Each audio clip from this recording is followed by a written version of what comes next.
ഞാൻ ഷൂട്ട് ചെയ്തിട്ടുള്ള ഒറ്റപ്പാലം, പാലക്കാട് ആ ഭാഗത്തൊക്കെയാണ്.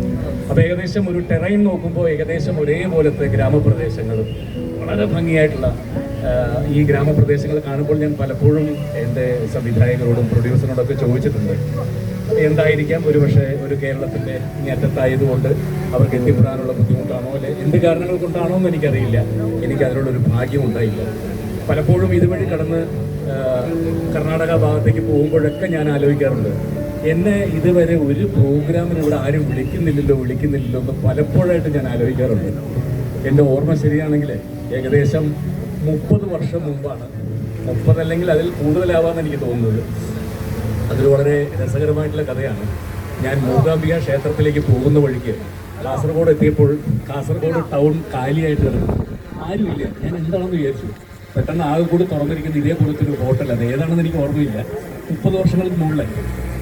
അവിടെ നിർത്തി ഭക്ഷണം കഴിക്കാൻ കയറിയപ്പോഴാണ് ഞാൻ എന്താണ് കടകളൊന്നും തുറന്നിട്ടില്ല, എന്താണ് ഇങ്ങനെ കാലിയായി കിടക്കുന്നത് ചോദിച്ചപ്പോൾ പറഞ്ഞു, കാസർഗോഡ് ടൗണിൻ്റെ ഹൃദയഭാഗത്തൊരു വീടിനകത്തേക്ക് ഒരു പുലി കയറിയിട്ടുണ്ട്. 2 ദിവസമായി ആ പുലിയെ പിടിക്കാൻ വനം വകുപ്പും എല്ലാം ശ്രമിച്ചുകൊണ്ടിരിക്കുന്നു. കൂട് വെച്ച് ഏകദേശം ഇന്ന് വൈകുന്നേരത്തോടുകൂടി പുലിയെ പിടിക്കുന്നു പറഞ്ഞു. നിങ്ങൾ ആരെങ്കിലും അത് ഓർമ്മയുണ്ടാവും എനിക്കറിയില്ല. ഇത് കാണാൻ വേണ്ടി ലക്ഷക്കണക്കിന് ഈ കാസർഗോഡുള്ള ജനങ്ങൾ മുഴുവൻ ആ പുലി കയറിയ വീടിൻ്റെ അവിടെ നിൽക്കുകയായിരുന്നു. ഞാൻ വന്ന വിവരം അറിഞ്ഞ് ആരോ പറഞ്ഞു കേട്ട് 2 ദിവസമായി പുലിയെ കണ്ട് ബോറടിച്ച് നിൽക്കില്ലേ, എന്നാൽ പിന്നെ അയാളെ കാണാമെന്ന് വിചാരിച്ചിട്ട് അത്രയും ജനങ്ങൾ നേരെ അവിടെ എത്തി. അങ്ങനെ ആ ബിൽഡിങ്ങിൻ്റെ മുകളിൽ എന്നെ കയറ്റി നിർത്തി. അന്ന് മനോരമയുടെ ഒരു ഫോട്ടോ ഉണ്ടായിരുന്നു. മനോരമയുടെ അടുത്ത ദിവസം ഫ്രണ്ട് പേജിലായിരുന്നു, കാസർഗോഡ് പുലി ഇറങ്ങി ഒപ്പം ജയറാമും എന്ന് പറഞ്ഞിട്ട്.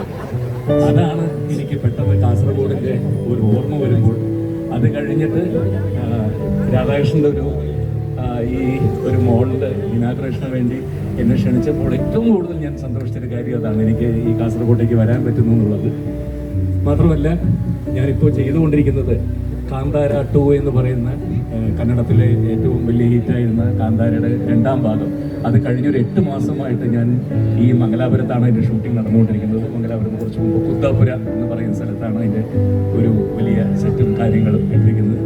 അപ്പോൾ ഞാനിന്ന് വരുമ്പോൾ അതിൻ്റെ സംവിധായകനായിട്ടുള്ള ഋഷഭ് ഷെട്ടിയോട് ഇങ്ങനെ പറഞ്ഞുകൊണ്ട് വരികയായിരുന്നു, ഞാൻ ഒരുപാട് കാലത്ത് ആഗ്രഹത്തിന് ശേഷമാണ് കാസർഗോട്ടേക്ക് പോകുന്നതെന്ന് പറഞ്ഞപ്പോൾ അദ്ദേഹം പറഞ്ഞു, കാസർഗോഡുള്ള ഓരോരുത്തരടുത്തും എൻ്റെ അന്വേഷണം പറയണം. കാരണം ഞാൻ സിനിമയിൽ എത്തുന്നതിന് മുമ്പ് ഒരുപാട് പലതരം ബിസിനസ് ചെയ്തിരുന്നു.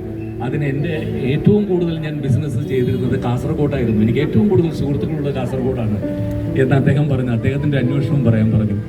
ഒരുപാട് സന്തോഷം. എല്ലാവർക്കും എല്ലാ നന്മകളും നേരുന്നു. രാധാകൃഷ്ണനും കുടുംബത്തിനും അദ്ദേഹത്തിൻ്റെ ഈ സ്ഥാപനത്തിനും എല്ലാ നന്മകളും വർദ്ധിച്ചുകൊണ്ട് നിർത്തുന്നു. Thank you once again and Jai Hind.